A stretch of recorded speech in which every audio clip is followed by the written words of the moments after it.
When I first moved into the old house on the outskirts of town, I believed it to be nothing more than a creaking Victorian relic with a few quirks, a few odd sounds in the night, unexplained drafts, and corners filled with dust. I was drawn by its secluded charm and the sense of history it carried. Yet nothing in my rational mind could have prepared me for the secret that lay hidden within its walls. It began on an overcast afternoon. I had spent the day sorting through the contents of the basement, a dim space filled with forgotten furniture, cardboard boxes, and relics of past inhabitants. Amid the clutter, my eye caught something strange. A door that I was certain had never been there before. Tucked behind a battered bookshelf and shrouded in cobwebs, its weathered wood and tarnished metal handle exuded an inexplicable sense of foreboding. With my heart pounding and curiosity overcoming caution, I approached the door. I ran my fingers over its rough surface.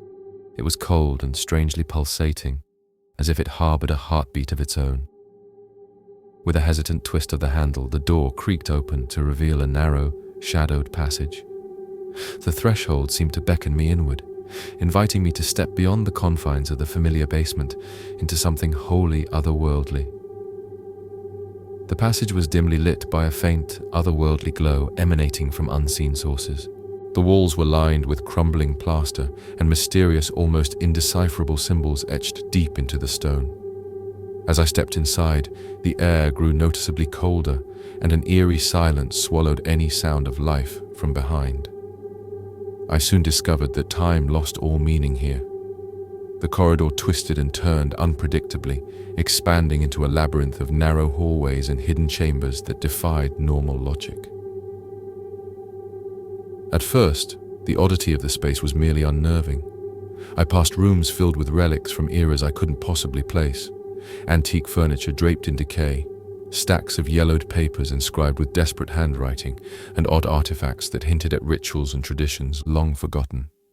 The walls seemed to murmur with the memories of those who had suffered, echoing with soft, indistinct whispers that mingled sorrow with a warning I couldn't quite grasp. One chamber, however, stood out above the rest, a long, narrow room lined with shattered mirrors. In every fractured reflection, I caught fleeting glimpses of a monstrous figure, a gaunt, skeletal form with eyes that glowed like embers in the darkness. In each shard, its face twisted into expressions of agony and malevolence. The whispers here grew louder, forming half-words that hinted at an ancient curse, a dark power sealed behind a door meant never to be opened. In a small adjoining room, I discovered an old journal bound in cracked leather. The pages were filled with hurried, almost frantic entries dating back centuries. The author spoke of a ritual, a desperate attempt to imprison a darkness too terrible to name. According to the writings, the door I had just found, referred to only as the Forgotten Door, had once been sealed to contain an ancient evil, a force that threatened to unmake the very fabric of our world. As the entries progressed, the words became jagged, the ink bleeding into the paper as though the author's terror had seeped out along with it. Reading those desperate scribbles, I began to feel that the labyrinth itself was alive, a repository not just of physical objects, but of memories, regrets, and the souls of those who had been ensnared by that malevolent force. It was clear that the door was not an accident of architecture, but a deliberate seal, hidden away from prying eyes to keep something unspeakable locked at bay. Yet by opening it, I had unknowingly weakened that ancient boundary. A sudden scraping sound shattered the oppressive silence. I turned sharply toward the noise and saw a figure emerging from the deeper shadows of the corridor. It was gaunt and shrouded in darkness, its eyes burning with a desperate intensity. In a whisper that seemed to echo from a distance beyond time, it spoke. "You should not have come here. The door was forgotten for a reason." Before I could muster a reply, the figure melted back into the gloom as silently as it had appeared. Fear surged through me, but so did a compulsion to understand what lay behind this mystery. Was I now fated to become part of the labyrinth's collection of lost souls? I began to wander its twisting passages, desperately searching for a route back to the familiar world. yet every turn only deepened the maze, as if the corridors themselves shifted to confound me. In one hall, I encountered a row of statues frozen in expressions of unending terror. One of them bore an uncanny resemblance to my own face, as though I too had once been ensnared in this nightmare. Hours, or perhaps days, for time was meaningless in that cursed place, passed as I wandered in an ever-deepening haze of dread and confusion. I began to feel that the darkness was not confined solely within the labyrinth. It was seeping into my mind, whispering of despair and the inevitability of doom.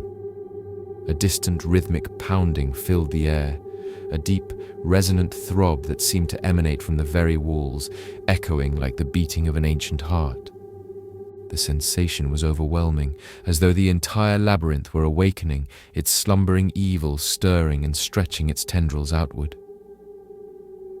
At long last, I reached a vast circular chamber that radiated a palpable aura of malice. In its center stood a colossal archway, reminiscent of the door through which I had entered, yet far grander in its construction. Beneath the arch, a pool of inky black liquid churned slowly, its surface rippling with a power that defied explanation. I recalled the journal's cryptic references to an ancient source of darkness, bound within that very door, now pulsing with ominous life. The pool seemed to be the heart of the labyrinth's curse, a dark reservoir of energy threatening to spill forth and corrupt the world beyond. Faced with this revelation, I was forced to make a terrible choice. Should I attempt to reseal the door and contain the malignant force, risking my sanity and life in the process? Or should I flee, abandoning the secrets and horrors that now haunted every fiber of my being? The whispers in my mind urged me to act, to force the darkness back into its prison before it could break free entirely. With a resolve born of desperation, I scanned the chamber for any clue, a way to reverse the opening of the door. Carved into the flagstones before me were a series of ancient runes, their lines matching those detailed in the journal. I knelt, and with trembling fingers began tracing the symbols. Faint at first, then growing in intensity, I recited the fragmented incantations that the journal had painstakingly recorded. The air turned frigid, and the churn of the inky pool intensified, as if the darkness itself were protesting my intervention. A deep rumble filled the chamber, reverberating through the labyrinth's stone corridors. The very foundations of this hidden realm shuddered as I continued the incantation, my voice melding with the ghostly echoes that filled the air. Then, before my disbelieving eyes, the pool began to recede, its roiling surface pulling inward as though the malevolent energy were being sucked back into a primordial abyss. For a moment, hope flared in my chest, yet I knew the cost of such a victory was immeasurable. In that climactic moment, the entity behind the darkness revealed itself fully, a swirling mass of shadow and despair that coalesced into an amorphous form. Its voice boomed inside my mind.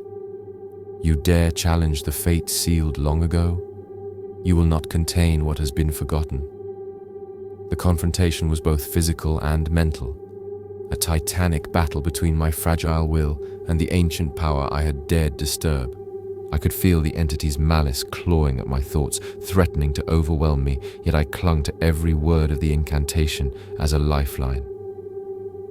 Minutes, or lifetimes it seemed, passed in this struggle until finally, the oppressive force began to falter. The churning darkness subsided, retreating slowly into the depths of its subterranean prison. The chamber fell into a heavy, oppressive silence, and for the first time since I had stepped through that door, I felt a flicker of relief. I had managed to push back the ancient evil, if only for a while. Exhausted and trembling, I retraced my steps through the labyrinth. The corridors appeared less hostile now, though the memories of what I had witnessed clung to every surface like a dark stain. Emerging once more into the familiar gloom of the basement, I found that the forgotten door now stood firmly sealed, a silent, immovable barrier to the nightmare beyond. Yet the sense of foreboding remained, a lingering reminder that some evils are not so easily vanquished. In the days that followed, I tried to reclaim a semblance of normalcy. I renovated the house, attempted to laugh off the bizarre encounter as an overactive imagination fueled by isolation and old legends. But each creak of the floorboards, each whisper of wind through the eaves, reignited the memory of that hidden passage and the dread it contained.